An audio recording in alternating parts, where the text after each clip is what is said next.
कुछ वर्ष पहले मैंने एक किताब पढ़ी थी, emperor of all melodies, biography of cancer. Basically वो कैंसर की आत्मकथा थी। इस पुस्तक को पुलित्जर प्राइज से भी नवाजा गया था। इसके लेखक सिद्धार्थ मुखर्जी इस पुस्तक में बताते हैं कि कैंसर इतनी तेजी से क्यों बढ़ रहा है। उसका एक सीधा कारण वो बताते हैं कि लोग अब ज्यादा ज्यादा वर्षों तक जीवित रहते हैं, जिसकी वजह से सेल के म्यूटेशन के चांसेस काफी बढ़ जाते हैं।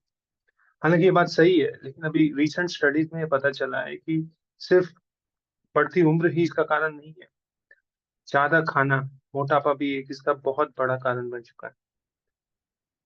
हम लोग सब चाहते हैं कि हम अपना जो खाने के साथ जो रिलेशनशिप है उसको सुधारें, एक्सरसाइज करें और फिट हो जाएं। लेकिन अक्सर हम इन चीजों में मात खा जाते हैं। कभी हम मोटिवेट हो जाते हैं, साल की शुरुआत में जिम की सब्सक्रिप्शन ले लेते हैं, कुछ दिन तक जाते हैं फिर छोड़ देते हैं। खाने में हम कटौती करते हैं थोड़े दिनों तक, उसके बाद कुछ अच्छा खाना सामने आ जाए तो हम अपना डिसिप्लिन छोड़ देते हैं और वापस जो भी वेट हमने लूज किया होता है उससे ज्यादा गेन कर लेते हैं। तो इन सब का इलाज क्या है? इनका इलाज ये है कि हमारा जो मस्तिष्क है इसको हम बदल सकते हैं। इसको हम इस तरह बदल सकते हैं कि ये हमारा रिलेशनशिप खाने के साथ ऐसा कर दे कि हम तभी खाना खाएं जब हमें भूख लगे। इससे दो चीजें होती हैं। एक तो जब खाने का स्वाद होता है वो बढ़ जाता है। दूसरा होता है कि आपका वेट कंट्रोल होता है। दूसरी चीज है कि एक्सरसाइज करें।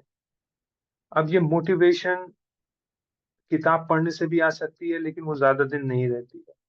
किसी दोस्त को देखकर उसका अनुसरण करना आप थोड़े दिन कर सकते हैं, एक्सरसाइज और डाइटिंग, लेकिन फिर वो चली जाती है। लेकिन अगर आप कोई परमानेंट इलाज चाहते हैं तो इसमें मेडिटेशन आपका साथी बन सकता है। जैसा मैंने पहले कहा था कि मेडिटेशन जो है वो आपके ब्रेन, दिमाग के रसायन को बदल सकता है। इससे ये होगा कि आपको मेहनत नहीं करनी पड़ेगी। ये आपका सेकंड नेचर बन जाएगा कि आप खाना तभी खाओगे जब आपको भूख लगे, और आप वही खाना खाओगे जो आपके शरीर के लिए अच्छा हो।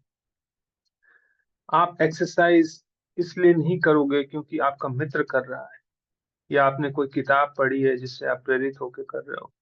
ये भी सेकंड नेचर हो जाएगा।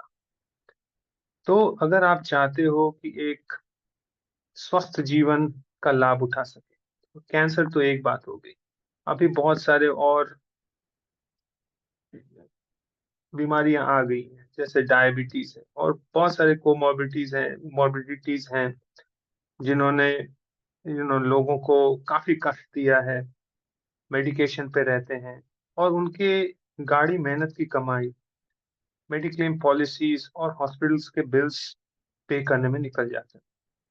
तो इन सब से निजात पाने के लिए आप मेडिटेशन की प्रैक्टिस शुरू करें, ध्यान करें, 10 मिनट से शुरू करें और अपना अपने ब्रेन को, अपने मस्तिष्क को ऐसे बदलें ताकि आपका जो एक रिलेशनशिप है खाने के साथ वो बहुत अच्छा हो जाए। मैं अगर अब खुद का एग्जांपल दूं तो 1 वर्ष पहले तक मैं 6 फुट 5 इंच का हूं और मेरा वजन 93 किलो था। और अब 1 वर्ष बाद अभी मैं 77 किलो का हूँ और मैं बहुत स्वस्थ महसूस करता हूँ अपने आप को। चाहे कितना भी लजीज खाना मेरे सामने आ जाए, अगर मैं भूखा नहीं हूं तो मैं नहीं खाता हूँ। और इसके लिए मुझे अपने मन को मारना भी नहीं पड़ता। ये बिल्कुल एक नेचुरल तरीके से होता है। तो मैं आपको अनुरोध करूंगा कि आप अपनी मेडिटेशन की प्रैक्टिस शुरू करें। ये प्रैक्टिस आप 10 मिनट से शुरू कर सकते हैं। फिर एक समय ऐसा आएगा जब आपका जो समय सीमा है प्रैक्टिस करने की और आपका बाकी जीवन जो है उसके बीच की जो दूरी है वो खत्म हो जाएगी। इससे आपके स्वास्थ्य में बढ़ोतरी होगी और आप जीवन का अच्छी तरह से एंजॉयमेंट ले सकेंगे। मैं उम्मीद रखता हूँ कि इस वीडियो से आपको थोड़ी प्रोत्साहन मिलेगा और आप मेडिटेशन की शुरुआत करेंगे। धन्यवाद।